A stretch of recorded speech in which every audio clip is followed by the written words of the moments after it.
Bang the boom, and ta-da! Ta-da! Live. Once again, we are One more live. time. Hello, folks. Hello, folks, and happy Tuesday. Happy TeaFlix Tuesday from wherever you are watching. Can you see us up in the control booth there, Marks? Okay, good. So today we are super chuffed to have one of our old friends and bona fide superstar, heartthrob of music, acting, you name it, showbiz, songwriting, producing, all of the above. Greg Evigan is an actor, musician, and performer best known for his TV work in the late 70s and 80s, particularly as the charismatic trucker Billy Joe BJ McKay on the hit action comedy series BJ and the Bear. Oh. Greg was born in South Amboy, New Jersey, and grew up in nearby Sayreville. He began his performing career at a young age, studying piano and woodwinds and playing in rock bands as a teenager. Soon after graduating from Sayreville War Memorial High School, he landed his first major parts on Broadway, including a role in Jesus Christ Superstar and later starring as Danny Zuko in Grease. His breakthrough came with the aforementioned BJ and the Bear, a popular NBC series in which he starred as a traveling truck driver accompanied by his pet chimpanzee, Bear, hence the name. The show is part of America's late 70s fascination with trucking culture and made Greg a familiar face on network TV. Following that huge success, he went on also to star as Joey Harris in the sitcom My Two Dads, which ran through 1990, where his character helped raise the daughter of a deceased girlfriend alongside another man, which we'll talk about later. He also appeared in the sci-fi series Tech War in the mid-80s and guest starred on numerous other TV shows, including Melrose Place and General Hospital.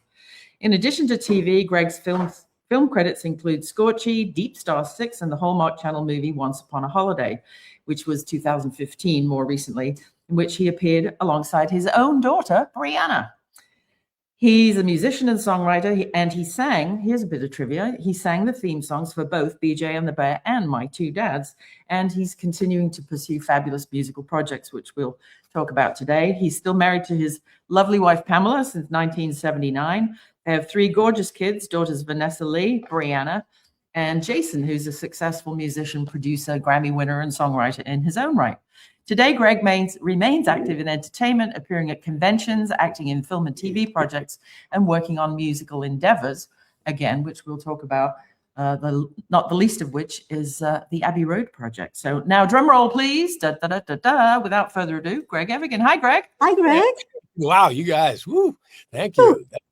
You covered everything. That's it. See you later. Okay. Yeah. All right. Back to bed.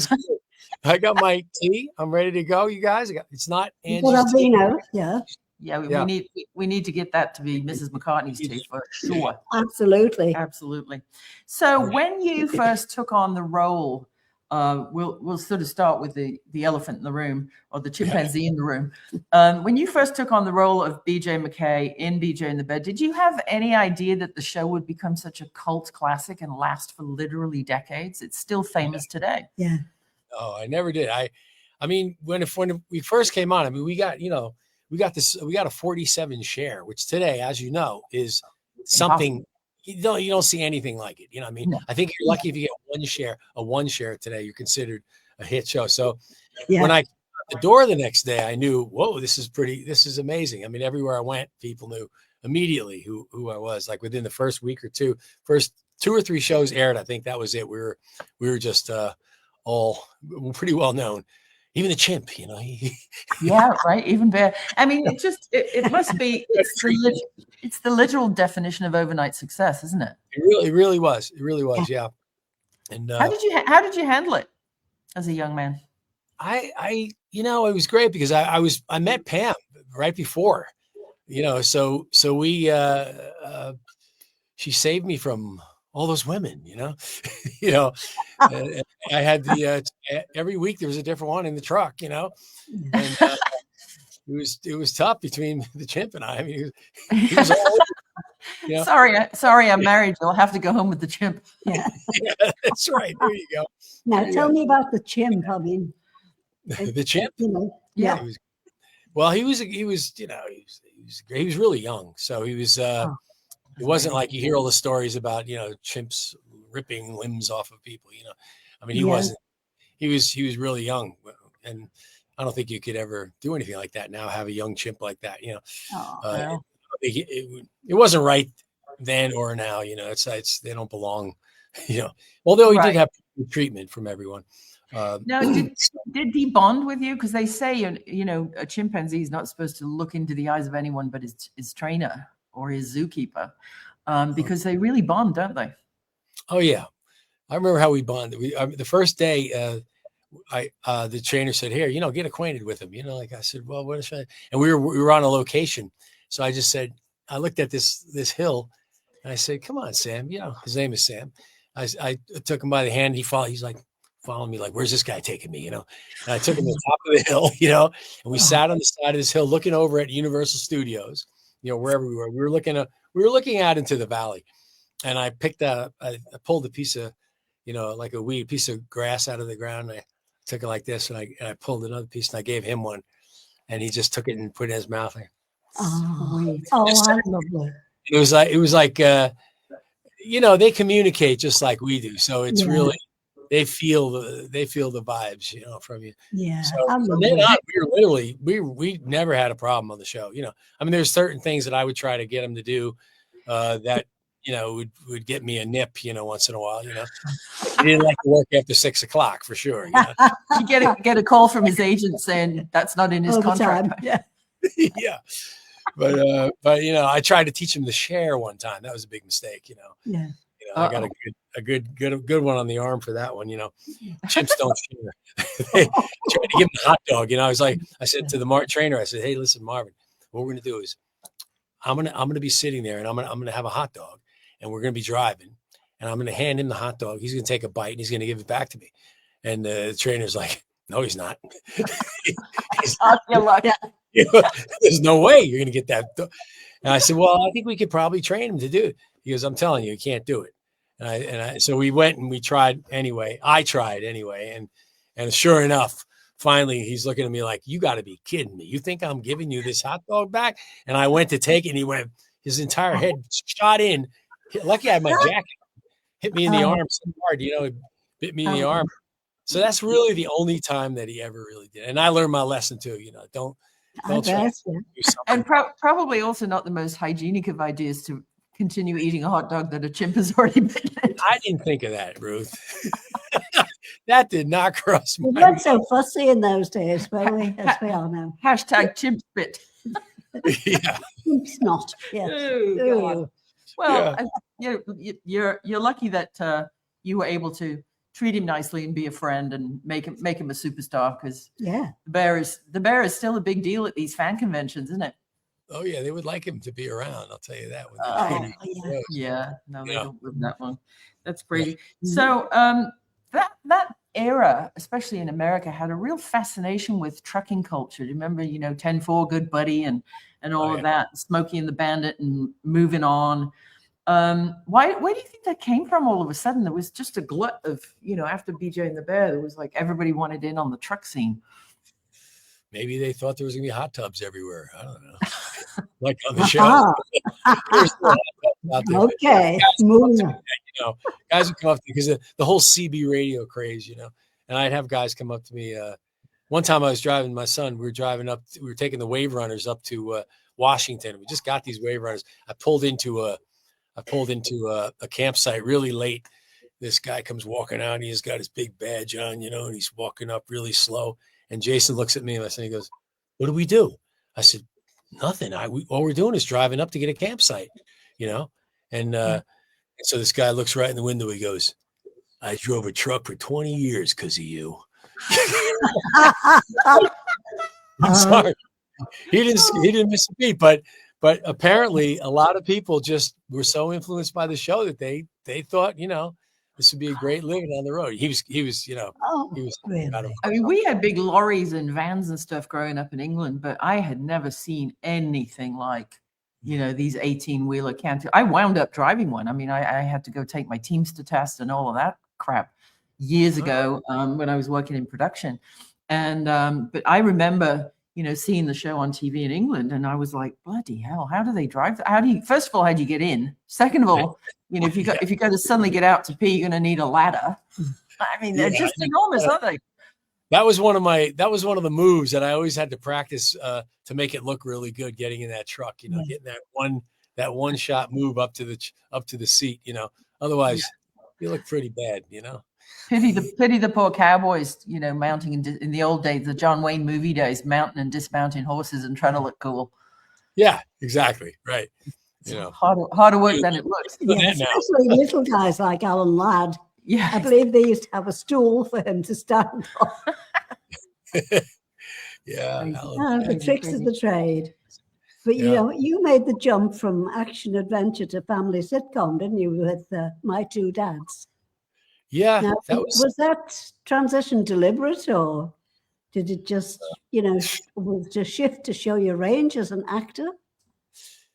All the above. I really, for me, a lot of things that happen in my life were unintentional. I mean, as much as you can try to plan what you think is going to happen, you know how it goes. You just have to adjust along the way. And that show came about because I was really, I didn't want to do a show and play a father, because I had in my mind, hey, if you do that, you're into a whole different bunch of parts and things like that. So, but my agent said, Greg, you got to go in. Paul Reiser's doing this, and he's a great guy, and he's really up and coming comedian, and so I met when I went in, I met with Michael Jacobs, who was a producer on there, and he was with Don Kirshner. As I recall, he was one of the writers with Don Kirshner years ago, and so I didn't know that he wanted me for that role. He had me in mind for that role when he was producing that show. So I went in, I met with him, and that day he said, "Come on, Greg. I mean, this is gonna be great for you. Just come to me with the network. Come to the network." And and I said, "Today?" He says, "Yeah, today. We're just gonna go in. We got to get this going. And literally, I went over there to the network. I learned a couple lines, went in, and did the reading, and it went well, obviously. Yeah. And so we started the show. It was like that. And then I proceeded to try to get that music in there, like you mentioned. I co-wrote the theme song with Lenny Macaluso, and we wrote that theme song. And, so that was a story in itself. Once we got going, I was always trying to get the music in everything that I did. I was always, because I started out that way, and that's what it's always been the thing that's driven me in life is doing the music. So, but when I was researching this, looking at your website in the photo gallery section, which is great, Evigan.com, everybody go there and check all that out. I knew, but I had forgotten that you play the drums, the saxophone, the piano. Do you have a favorite instrument? Yeah, I mean, it's definitely the piano, but I do love those drums. Whenever I sit down to a set of drums, it's just, pretty rusty, but my son for Christmas got me one of those electronic sets. So I just gave him all my drums. I had a set of tamas that I had, 10-piece tamas. So he's got all the stuff. So I figure he's using it so much now because he loves the live. He's doing a lot of the stuff live, everything, good live music. So he loves them. He loves all the vintage stuff. Let's put it that way. Yeah. Well, I think that's always coming back to a resurgence amongst that young generation. For those of you who don't know, Greg's son, Jason Evigan, is a multi-Grammy winning producer, songwriter, co-writer with his dad on various things, and super, super talented. Obviously, the apple didn't fall far from the tree with any of your kids between you and Pam, because Pam was originally a dancer, wasn't she?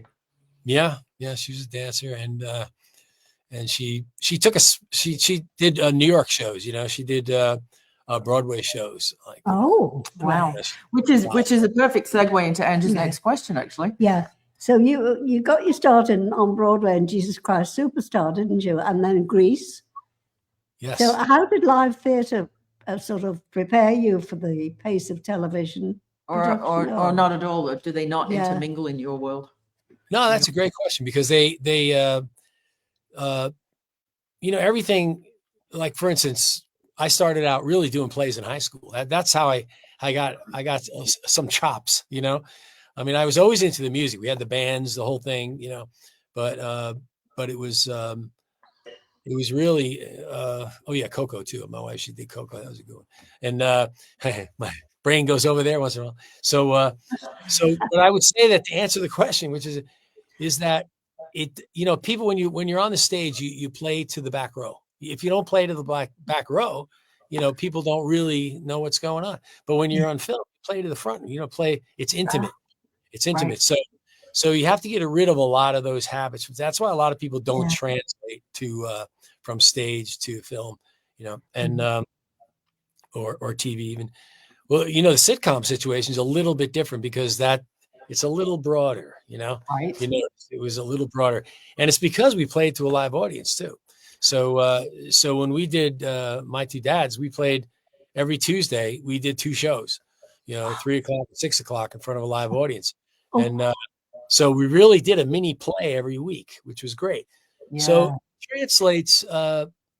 You got to know the difference. You have to know where you are. It's like what room, It's so a live audience sitcom like you were saying, like My Two Dads, or a lot of those 3-camera setups from the 80s, 70s, 80s, 90s. That really is, you kind of do need the Broadway play to the back row live audience training, as well as the look at the DP, look at the cameraman woman person, because it's actually a hybrid of the two, isn't it? Well, it doesn't hurt because you learn how to finish a scene, and you don't get to say cut. That's the difference in film. I mean, there's been so many times I see actors on sets. I have a rule about that myself. I see actors on sets that say, "Oh, wait, hold on one second. I can, let me do that again." Well, you can't say that on the stage, right? Whatever you do, that's what you do. So, and then, by the way, that's when you're the most spontaneous.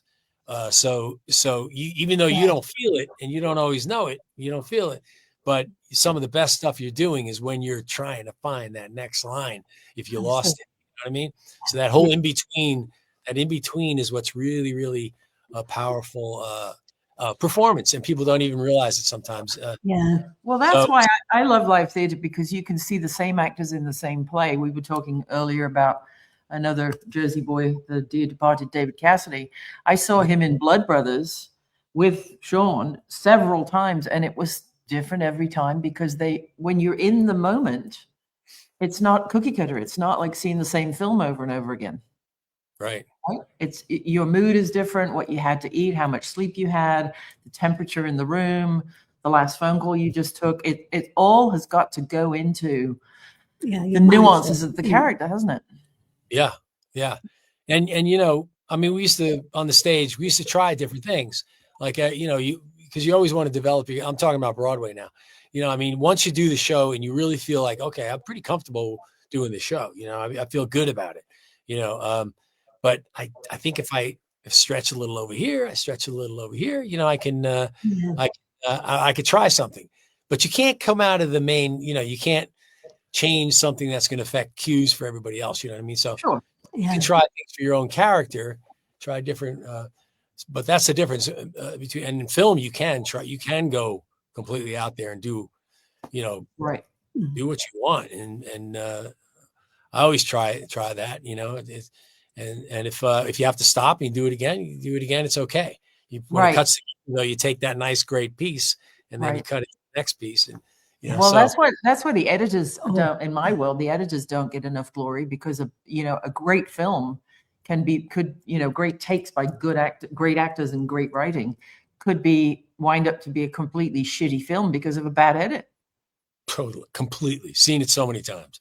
I mean, it's all. I mean, you got to have a great performance and all that, but it is all in the editing, because what about all these little nuances that some editors get? Just that little, somebody picks their hand up, and you follow their hand for a second, and you wonder what's that mean?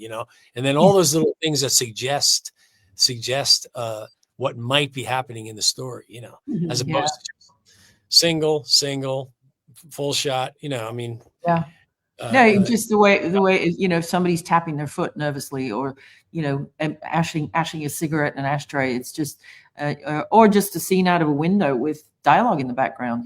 They use B-roll quite brilliantly sometimes to create tension, don't they? Oh yeah, definitely. That's where that editor you're talking about, that great editor, comes in. Yeah, it's an exacting job. Martin does a lot of editing, and it's brain tiring. It's exhausting because you're basically going over and over the same thing, maybe for 1, 2, 3 days just to get it just perfect. And it might be a 1-minute scene. Yeah. You know, it's incredibly exacting.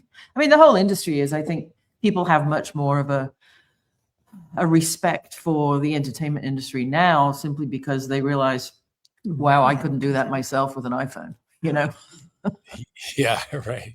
Right. Yeah. But then again, there are people that think they can. Rick Lauthers, our friend Rick, is asking, is there a moment behind the scenes that shaped you as an actor or a person? Something that the fans would just never know just from like watching what was captured and edited and put out on camera? Is there a lesson that you learned of, you know, timing or humility, or something you got away with that, you know, you didn't think you might, but it wound up in the edit? Well, there's some good ones and there's some bad ones. I'll tell you that. There's a couple that taught me lessons on what never to do, and then there's taught me some that say, you know what, this is the way you do it. This is like, I'll tell you a good one that two things popped in my mind immediately when you said that. Is I remember one time on My Two Dads, we were doing a scene, and we had like something went wrong in the scene. I can't remember exactly what it was, but we were pouring the sugar and we were using the sugar container, and I was supposed to be awake for so long because I had to drive from someplace, and I kept pouring the sugar, and I didn't realize I was doing it, but I kept pouring more and more sugar in the coffee, and I wasn't paying attention. I was just talking, you know, and I'm pouring the sugar. All of a sudden, audience starts cracking up, and I'm thinking, wait a minute, nobody laughed like this in rehearsal. What's going on? And then I realized, oh, it's the prop. It's not even anything you're saying. It's the prop. You know, so, would you like some coffee with the sugar? Yeah, right. But it went on, and then the scene all of a sudden took another turn where Paul said something, and I said something else, and then we both, you know, we said something and we said something else, and when we both got off stage, it was like, oh my God, man, that's what we should be doing all the time. You know, I don't know how we do that all the time, but that was the brand new creative process of letting yourself go, trusting yourself enough that no matter what, you're going to survive the moment. You know, survive the moment. Yeah. Well, thank God it wasn't anything more serious. Your fellow thespian, Alex Hyde-White, who is known as Punch Hyde-White, who is the son of the storied and famous Wilfrid Hyde-White, you know, who's like the god of British acting. He's asking, do you have any early memories of being on the lot at Universal, like Jules Stein or Lou Wasserman? Were any of those sort of legendary names around when you were filming on the lot? Oh yeah, they were around. Yeah, Lou Wasserman was he was the head of the studio then. He was in the tower, the Black Tower. You know, you're gonna have to go to Wasserman. You know, no, the Ivory Tower. Yeah. Yeah, but I never really. I mean, I had no contact with him at all. I was just doing the show every day. You know, it was just to do the show every day was crazy because we were so behind that we had to do, at one point, 2 shows in 1 week, 2 shows. I was going from stage to stage. It was crazy. We had in order to deliver on time, you know, so it was a lot of work. That was probably one of the hardest shows, you know. Yeah. Network waits for no man, right? Oh God, no. Friday night at 8 is Friday night at 8, whether you got a show or not, right? Right. But to that other question, I was going to tell you the other half of that answer. So I'll tell you the bad one. Well, it's actually a good one. It's not a bad one. It's just one that hurts more. Let's put it that way. And it's a great lesson for everybody. I think this one is. I went in on this audition. I can't remember the director. I can't remember what it was. You know, I've been on thousands of auditions, but it was a really good audition. It was like one of those for something really good. And I went in and I had it down. I knew this character, and I went in and I did it. And the guy stood there after we're done. He goes, I think you could be really right for this role. Right. And instead of me just sitting there taking that in, I said, well, good. You know, like if you want me to do it another way too, if you want me to add something to it, like instead of just shutting up. Yep. Talk yourself in and out of a deal. You know what the guy says to me? This is a line to remember. He goes, all right, thanks, man. Don't reveal yourself. Oh. Yeah. Oh. Interesting. Well, man, I took that one home and I took it for life. And it's one of those things. Like if you're going in for something, just ride it out the way it's going. Don't try to say you could do more or whatever. Don't do too much. We have a saying in Liverpool called "Don't force it, Phoebe." Yeah. Open mouth, insert foot. Yeah, exactly. Yeah. That would definitely be the same text. Yeah. Punch is asking, come on and dish the dirt. Larson, Michael Sloan. I don't know who those people are, but I guess Larson, I see that. Okay, dish the dirt. Well, Michael's was a good friend of mine. He passed away recently. I loved him. Larson too. I mean, him and I got along great all the time. We never had a problem. Glenn always wanted, and plus Glenn gave me 3 shows. So he gave me, BJ and the Bear. He gave me Masquerade with Kirstie Alley, and P.S. I Love You with Connie Selica. And so he was always a behind me, always a great fan of mine. So yeah, there's no dirt really. The only dirt maybe you heard from somebody else about Glenn, because Glenn, he had a rep in the business sometimes, right. Doing things the way he wanted to, really. And we've talked about filming on a lot with the old Glenn Larson days and whatever, and being live on stage and then filming a live sitcom in front of a live audience, which is kind of the hybrid of Broadway and film. But then the medium shifted to underwater. Oh, that's right. What memories stand out from starring in the underwater sci-fi? Deep Star 6, was it called? Yes. Yeah. That was a great experience. That was a good one. Yeah, that was Sean Cunningham was the director. And I think he wrote. No, I don't know if he wrote. He didn't write it. He was the director, producer as well. And he was great. I mean, we all developed our characters, and all he wanted to do is we interviewed us all separately, of course, at different times, and talked about immediately I was in this role. It was great. And so the crazy thing about that whole show was that we did it in the water. We really did do. They got I think it was a pick and save or one of those big warehouses, and they put in this giant tank, and they built all the sets inside the tank. And oh my God! And so we worked, and ultimately it was set up to flood. So so we had to shoot everything before the flood, and then of course everything from the flood on, and the monster's name was Buffy. So we had to bring in Buffy. Where was the vampire slayer when you needed him? Right.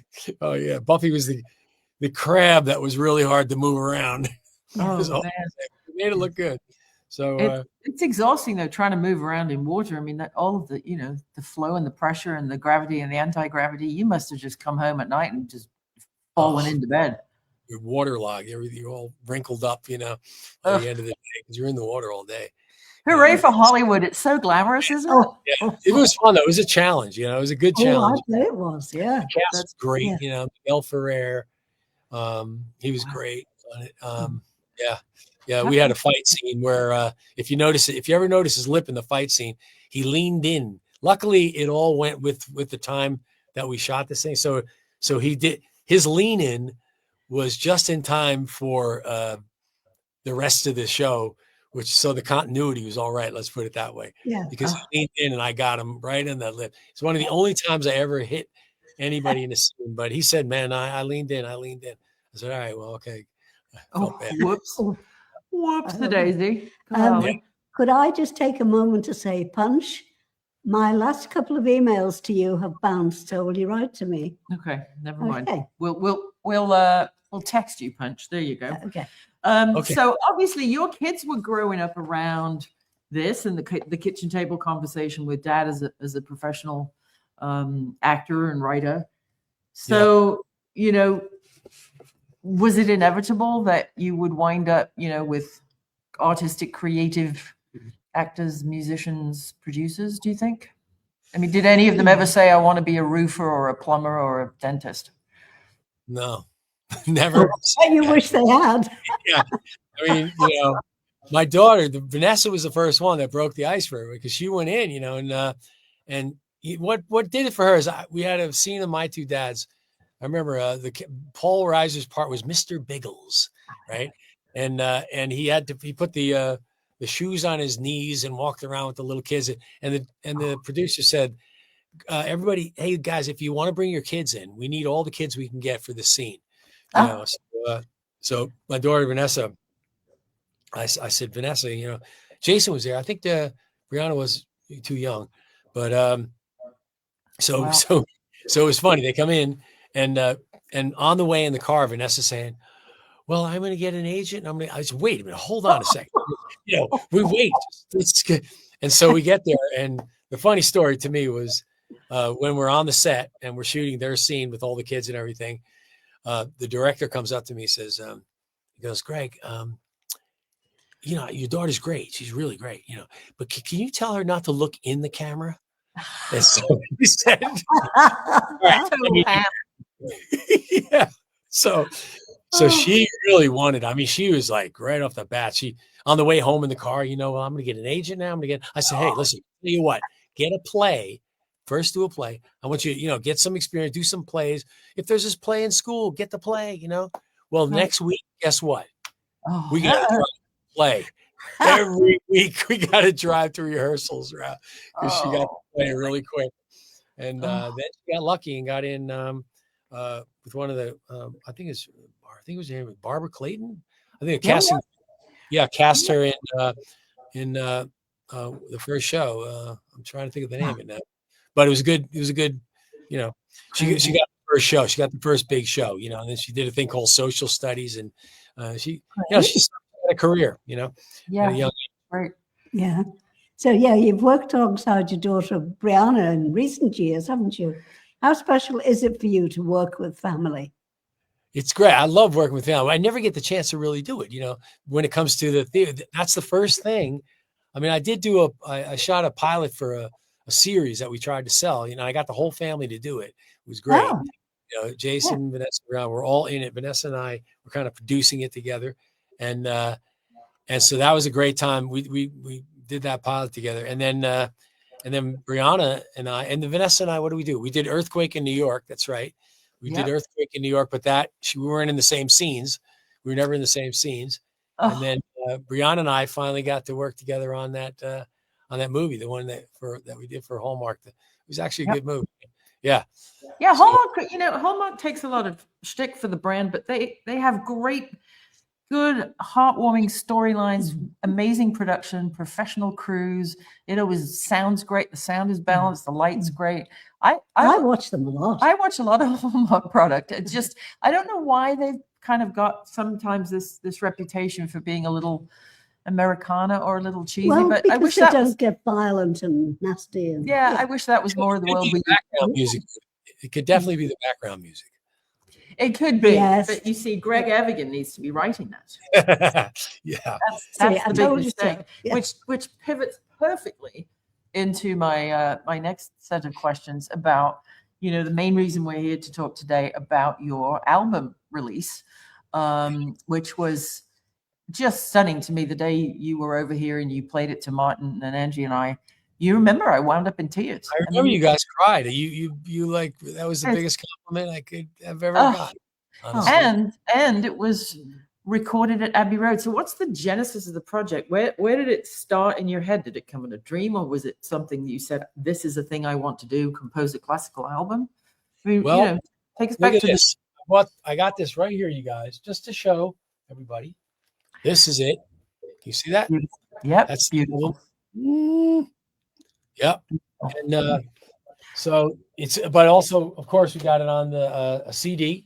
We got the CDs. And if you go to Bandcamp or bandcamp.com, amazondigitalmusic.com, and hopefully soon, and my website, of course, you can get anything there. Evigan.com, Evigan.com. But hopefully iTunes soon. I don't know what's going on. I'll talk to you about that later. But the genesis of it was really a friend of mine, Joe Curiel, who's a great conductor and great musician and writer. And Joe and I, we wrote songs together, just pop songs, that kind of thing. And I was playing him some of these pieces I had. I only had like 3 of them really at the time. And he says, Greg, what are you doing with these? I said, well, I don't know. I really don't. He says, I can take you down the Abbey Road, and I said, well, Joe, I said, what would that take? What would that entail? He says, it's going to take some money. I said, okay. I had a few bucks at the time. That would be that I could use. And then, so pretty much what I did is I stayed in for literally 2 months. I like woodshed with this thing, and I took all the pieces I had of what I thought would be suitable and started writing them. And of course, those lead to other ideas. I just got very inspired. And then Joe did all the charts, wrote out all the charts, and we went over together, and we had in 6 hours we had to do the whole thing. Big room. Yeah. So we had the Royal Philharmonic Orchestra, 65 piece, and then we did the whole thing in 6 hours, and that's how we did it. Yeah. Wow. We had Colin Blunstone and Rod Argent from the Zombies on a couple of weeks ago, and they were telling us that they recorded in Abbey Road. They did their Odyssey and Oracle album with £1,000, and they literally used to have, at Abbey Road, they got the big clocks on the wall with the second clocks, right? And you're on a budget, and you see the clock ticking down.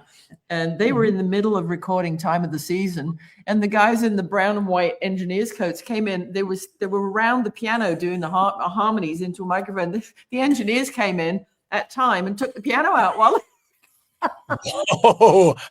needed in another studio at that time, and that was it. It's booked at 1 o'clock for another session, and they just moved. I've got a shot. Literally, I've got the shot when we finished the last song, the last note of the last song. We panned up, and it went tick on 1 o'clock, and that was it. 1 o'clock. That's it. That was it. You're done. We made it. We did it. I'll send you the link to the Zombies episode. It's the same exact story. They went with 1 o'clock. You're out of here, and the engineer worker bees arrive, and you're done. And that's it.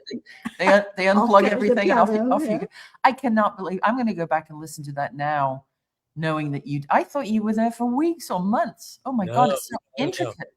It took me a long time to edit it and everything. That was the longest.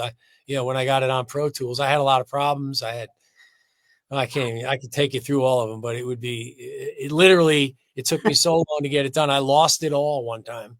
And then I decided I'm not going to just stand for that. I'm going to go back, and I'm going to go I had to retransfer everything. Cause the tape machines over there, machines. Yep. So that tells you how long ago I did this. So we're different. So when I transferred everything wrong, did it on Pro Tools, did all the editing, got all the editing done on Pro Tools, and realized the bottom end is completely gone, and I got to go redo the whole thing. Talking thousands of cuts, thousands of between crossfades and cuts, and anybody who's technical out there that knows about Pro Tools knows what that takes.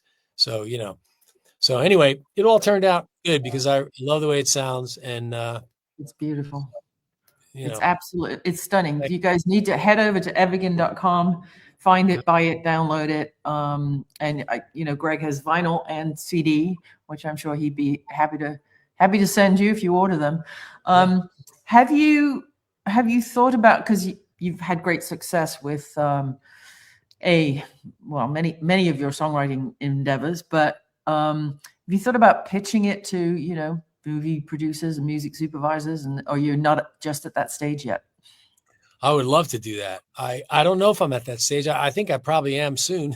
I mean, I feel like I'm at that stage. I just that's one of those roads. I don't know exactly how to get there, but maybe this will lead to that. I hope. We'll see. Yeah. Well, I think my friend. I think I introduced you to Barry Coffing, musicsupervisor.com. Yeah. And We Get Music, because he is basically, it's brilliant. He's built the Google for music supervisors, and he's got 350,000 pieces of music on the Amazon Web Services. And you can go and search by genre, tempo, instrument, language, vocal, no vocal, all of that stuff.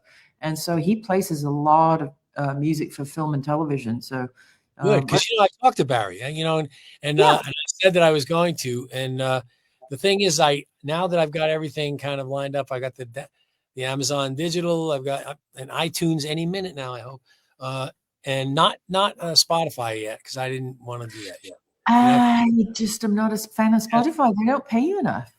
I know. And and I would like to just try this for then of course I've got everything together to be able to do something like that with Barry. But yeah, you remind me. We should rekindle that conversation, because it's an active website where music supervisors go, they create an account, they log in securely, and then they can put stuff on their wish list, and his system executes all of the paperwork and the licensing and what have you. He doesn't want any of the publishing. He gets a 50-50 split on the placement fee, but you keep all the royalties. It's the most fair deal in the industry that I have found. And That's so, let's put that. You gave me all the links, to do it. I just haven't done it yet. No, absolutely. Yeah. Well, he's on the road with his Springboard Music Festival, but when he gets back, like just right after Easter, which is April 4th, we'll jump on a conference call and see if we can't plug that all in together. Hey, that would be great. Yeah. So we should talk about how in the hell did you get a hit of one of your songs, a hit song by Meghan Trainor? Tell me that story. That's so inspiring. Yeah, that was, I had this demo, right? I'll start it out from the beginning with Brianna, my daughter. So she's telling me about a boyfriend that she was going with at the time, and she was having this conversation on the phone. So how's he doing? I mean, because I knew the guy, and I said, well, are you guys getting back together, or what are you going to do? And she says, well, we're on the phone, and he says, well, maybe we can get together, and she says, I don't do maybe. Oh, brilliant. So I'm like, and she's telling me the story, and I'm thinking, cha-ching! All the songs are in the air, by the way, right? They're all in the air. You just have to. Yes. So, so when I heard I don't do maybe, I was like, oh man, I finished the conversation with her before I went to write it. But as like a good dad would. And so then I went and I, literally 2 years ago, I wrote that. And then I did my version of the demo, the whole thing. And then I was over, because Jason and he's always respected my opinion about, he'll show me a new song. I say, what do you think about this, Dad? I'm working on this for so-and-so, whoever it is, whether it's Demi Lovato or whatever. And he'll say, I'll just listen and say, yeah, man, I would just maybe cut those 2 bars out. But I mean, everything else seems great to me. Maybe you don't need to go so long before you get to the chorus or whatever. Don't bore us, get to the chorus. Yeah. Whatever it is, like whatever the comment is that he respects my opinion, and him and Gian Stone, another engineer producer, he was there and writer, and Gian, they were listening. And I said, hey, listen, guys, being that you're showing me some stuff, I'm going to show you a couple songs I've got. And they're like, okay, yeah. So I pulled out the I Don't Do Maybe, and then I had another one, a really good song I had. So I played them both, and they both, after I Don't Do Maybe, they're like, oh man, that's that's good. Give me the MP3s. Give me the MP3s, Dad. And so I said, okay, so I sent them the MP3. And I just figured, that's it, right? So like a couple weeks later, they set it up. I'm sitting there and they're filming me, and I don't know it in the back. And Gian says, hey, Jace, before you guys go, I know you guys are going to go talk. I just got to play this one thing, and he plays it he plays it. I'm standing there and I am listening, and all of a sudden I hear my chorus. I'm like, my first thought is, hey, wait a minute. Hey, I know that. And then I turn around like this, and they're like, I got you, man. So that's how it went. So they work with Megan. They use my, the concept of the song, obviously, I Don't Do Maybe, and the song, the title and the chorus. So we're all writers on it. So this is the way it works nowadays, right, man? You go in, a lot of writers on things. So, but that's fantastic. Honored to be there, No, it's one of my favorite songs of hers. It's absolutely fabulous. And it's actually, before I even knew that you wrote it, it's like when we're pitching a client to rebuilding their website or redoing their branding or, whatever it is, they're like, well, we've got your proposal, and can we have, this is be like the 5th or 6th time I've been with them. well, can we book a conference call on Microsoft Teams for 17 of us on Wednesday at 8 a.m. 7 a.m. your time? Perfect. Lovely. And I'm like, well, is it a yes or no? Are we moving forward? Do we have the contract? And they're like, well, maybe. And the times I've said I don't do maybe, I can't. Here you go, right? Yeah. I can't even say. I should send you $1 every time I use it. It's a unique title. I mean, there's no other title. It's like if you can look up titles, and I do it as a writer, I go, I wonder how many people have written this song, or this title. And it's one of those titles nobody wrote it. So, and fortunately, there's no copyright on a title.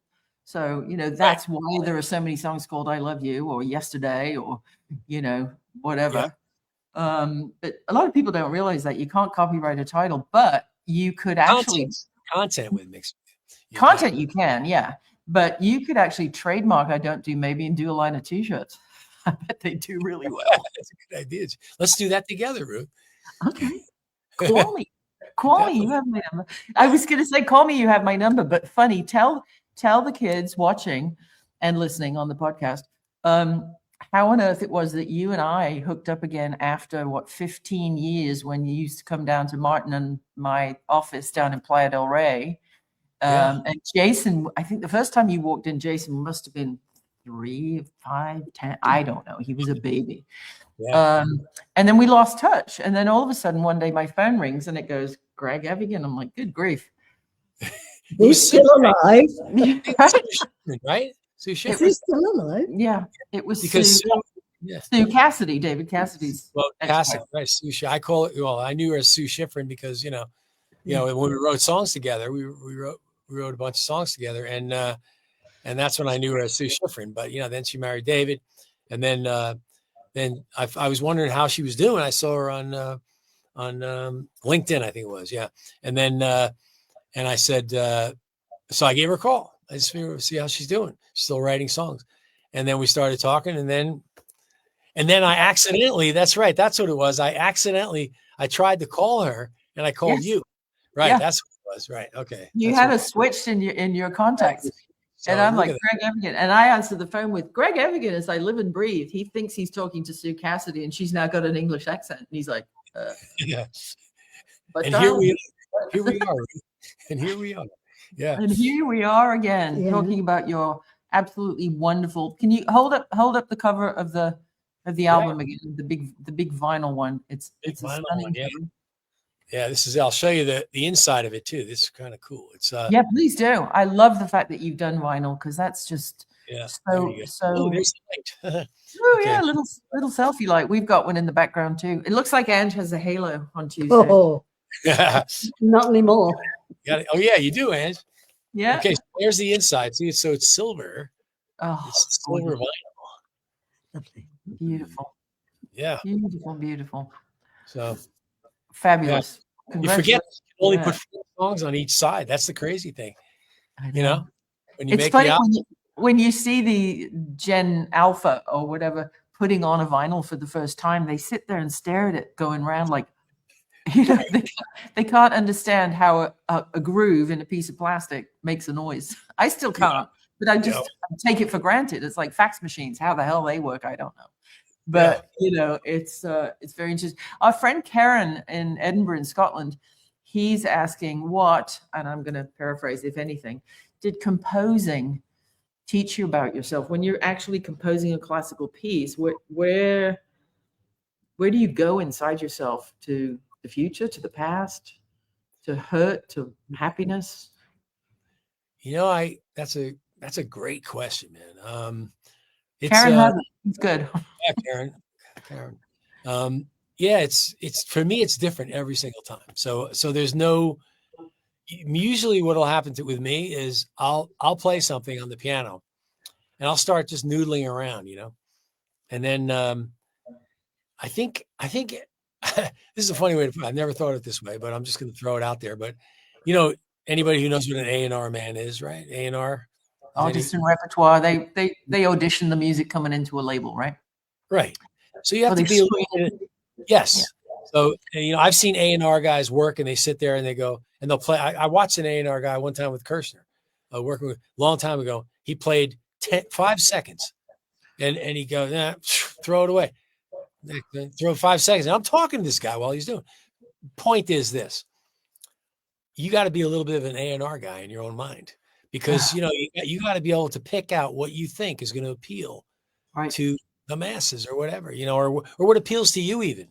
Let's just start with that. What's going to appeal to you? I mean, what really appeals to me when I'm writing? It's like all of a sudden, it'll just sound like, whoa, okay, I like where that's going. And then the more I fool around with the structure of the chords, the more I figure out where I want to go, how many different ways there are to use that one little area of music before we maybe can transition into something that goes with it, but still is not too far out of the realm of where you are. So every time it's been different. Like sometimes it'll come in one time. Like it'll be like I'll sit down and 20 minutes, 15 minutes, boom, it's there. Yeah. It just comes out because, so it's really different. But I never really, I don't go to, I don't remember myself anyway. Well, yeah, I guess I have before gone to the darker places, with a few songs, but but not with the classical stuff. I've never written it that way, I've never with with songs that have lyrics that I've written, with lyric and music. I've gone to the dark enough places, when things were going, poorly at times in your life, whatever. You have a tendency to write where you're at, Right. Yeah, I mean, what's the old adage? A happy songwriter never wrote a number one. Yeah. It's always about angst or love or depression, or there would be no Bob Dylan without all those things, right? or Bruce Springsteen or the Beatles, any of that stuff. We would be remiss if we didn't talk about the use of technology. Yeah, has the recent splurge of AI made any particular difference to your business? Absolutely. Yeah. How do you use it without it using you? Well, I saw this one, like I like to watch, the different podcasts on people that are in the industry and what their opinions are too. And this one guy said something. He said, they asked him, what's your biggest fear? And he said, my biggest fear is not being ahead of the guy who's got the AI. Okay. Yeah. So to me, like I've been using it, I've been using it for certain things. Like the great thing is that to keep up with the pace of, because we're songwriters, it's like if I write a song, that means if I write something like I Don't Do Maybe, for instance, I demoed that whole song. I changed this around. I got a different singer. I went and got this. I got that. I spent money on more than I'll probably ever make on, you know what I mean? But I spend money on it and timing is everything. Right. All that time you spend. So now I could take something I wrote, like the way I'll use it is, I'll write something. I'll write the song, I'll do the lyrics and everything, get it all done. Yeah. Right. And then I'll feed it in so I can get a demo, basically. Get it in a quick demo. Right. Yeah. And the demo sounds so good that you're like, damn. Yeah. I know. Martin's working with a lot of it with scoring soundtracks for his Geist project and, astrological stuff. And he'll write all the music and put in the chords and, the lyrics, and I'll help him with the lyrics. But what I have heard, there are a lot of haters about the music AI stuff, and you hear it now in commercials, and it all sounds the same. Like that one guy, the voice who, narrates the jokes with the wife walking around the kitchen. It all sounds kind of generic. But in Nashville now, what's happening is that a lot more demos are getting pitched, and then when somebody says, oh well, yes, let me try that song, then that leads to the session musicians getting a job to come in, because they'll print out the music and do all of that. So it's actually leading to a lot more action and employment in the studios and with the session musicians in Nashville, because there are now more songs to demo the way the songwriter originally heard them. Or an arranger will come in and say, I'm going to flip that on its head. Let's hire a rhythm section and a choir and an engineer, and let's do it a different way. But there's good and bad, I guess. Yeah, no, that's the whole thing. There's good and bad. It's if you're just the person that's coming in there and you're just feeding in a song, like you have nothing. You just write a song about a Vitamix blender. Right. Like when I first got the program, I did that just to see what happened. I couldn't believe what it does. Or I said, boy, anybody can write music now. That's what I was saying. But then to me, I enjoy writing the song so much that I would miss that part. I would miss that. So I just so I think this is kind of a compromise. I want a quicker demo. Plus, I could I could download all the WAV files myself. If I find the right tracks, I say, oh, these tracks are great. Right? Stems. Yep. I can put my voice on it. I can go in the studio here and just go in the booth and just do my own vocals. And now I've got, Yeah. Well, so for those listening who don't understand the way it works is, an MP3 is like everything all jammed in one, and you can't separate things out and change them. But with some of these music programs, you can get what they call the stems, which are the bass track, the drum, all the drum tracks, the keyboard track, blah, blah, blah. And you can say, well, great, thanks, singer, you're fired. I'm going to sing it. Or, nah, don't love that bass. What would Leland Sklar play? and replace little bits and pieces, but still keep maybe the keyboard layer or something. It's about layering, isn't it? Yeah, it's also taking jobs away from musicians for sure. But but the thing is that's what's great to me about this, about having the stems, being able to download the WAV files, the individual stems. That way, at least I say, okay, well, you know what? I really am never going to get these drums from anybody, right? So I could say, okay, let me take the drum track. Maybe I want a live bass on there now. So if I want to use it as a tool to build a faster version of the song that I want to demo, then I'm. Because I like to play it myself. I like to play the instruments myself. So it's a compromise all the way around if you look at it that way. But like I say, there's no way you're going to be able to deliver the amount of demos you're going to be able to get in a room with somebody. I did something the other day. I've got 3 different versions. So 3 really good different versions. They're all completely different. So yeah. Hey, somebody's saying something here. Okay. Yeah, Karen's saying he had a music teacher who insisted I write beautifully in manuscripts, left or right-handed. If he were alive today, he'd have a few words to say about AI. And yeah, I understand that. I mean, Angie, at 96, you're using AI, right, to research things? Oh yeah, a lot. A lot, So I think, like I said, there's good and bad, and we're just going to have to use it before it uses us. But the one good thing I'll say about some of these music programs is that they really give the chance for somebody who may be a lyricist like me, who isn't a great, I can bang something out on a piano, but I'm not an instrumentalist or a virtuoso. I can hum the tune. I know what the melody should be, but I can't put the chord structure around it. It does democratize being able to pitch songs if you have the original talent, but not the money to go in a studio and hire a band. But, if that gets a song sold and then a band gets, studio musicians get income from recording the actual master track, well, then it was a good thing. Yeah, I think you're right. I mean, how can anyone deny what you just said? I mean, there's a lot of people walking around that they have, when it comes to playing an instrument, they can't do it. They can't, whatever it is, but they got this great song in their head, and maybe they can have a chance to get it out there in some way. So in that way, it's really good. I mean, I'm lucky I've got Martin, and he plays, keyboards and guitars, and is, he's like you, he's a polymath. But for people who they're really trapped in, I want to get this song out. And even if it's for grandma's 100th birthday or a wedding anniversary or something, they can at least have now some kind of outlet for the creative piece that they do have in their body. So well, I remember you talked a whole different way about 4 years ago, Ruth. This. I know it's hard to deny when you see everything work, and when you see the kind of technology that's involved in this is like, it's absolutely taking everybody to another level. That's all there is to it. Maybe not always the best level, or maybe not always the best place, but I think that's where the talent still lies. It's like, how well can you use it?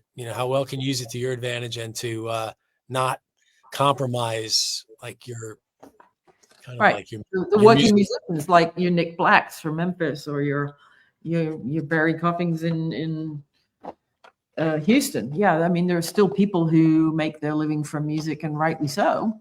But it's here. There's no denying it. We can't run away from it. So we need to use it for positive and think good thoughts, because like you said before, all the songs in the universe are already written. They're all out there. We just have to tune into them and be the instrument that, passes them on to somebody.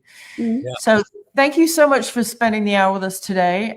Everybody head over immediately, otherwise you'll get a spanking from this one. Yeah. Thank you. To Evigan.com and find out all the wonderful stuff Greg's doing, where he's got some appearances, some shows coming up, some fan cons and all kinds of stuff. Can I ask, have you ever written a book, or do you think of writing a book? I've thought about it a couple of times, but I've never. Well, think about it some more. Yeah. All right. And call me. Thank you. Thank you. I'm on my 8th book, and I didn't start till I was 83. I published my first book, and now I'm 96, and I'm on my 8th book. God bless you.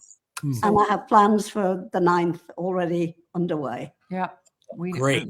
So that's where I find AI is useful. If I can't think of what happened on a certain date or stuff like that, I can research.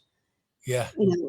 Yeah. Well, yeah, that's the best tool you could have, right? I mean, you can find something out. What we used to spend so much time on doing, now you can find it out so quick, That's right. Yes. Right, absolutely. So if you are sitting comfortably, our regular viewers know that Angie is the Limerick lady, and with March 17th just around the corner, she put pen to paper to thank you from the heart of her bottom to read you your own little thank you limerick. Okay. So head on over to Evigan.com. Thanks for tuning in today. If you're watching this on YouTube, please smash the subscribe button. Go find Greg Evigan everywhere you can and order his fabulous music. And if you're lucky enough to be living in one of the cities where he's coming to town, go to the show and tell him Ruth and Angie sent you. Okay. And before we leave you, I want to say happy birthday to Chris O'Dell. Oh, Miss indeed. O'Dell. Miss O'Dell. Indeed. I've sent you a Blue Mountain, so go look for it. Okay. And now, the limerick. Are you ready? By popular demand. A 1, 2, 3. So Greg kindly joined us just now. We thank you, kind sir. Take a bow. Your memories galore had us begging for more. You sure had some stories, and how. Ta-da! Thank you, guys. That's fantastic. Really enjoyed it. All right, kids. Well, head over to Evigan.com, and we will see you guys all of a sudden. Take care. Bye. Bye. Bye-bye.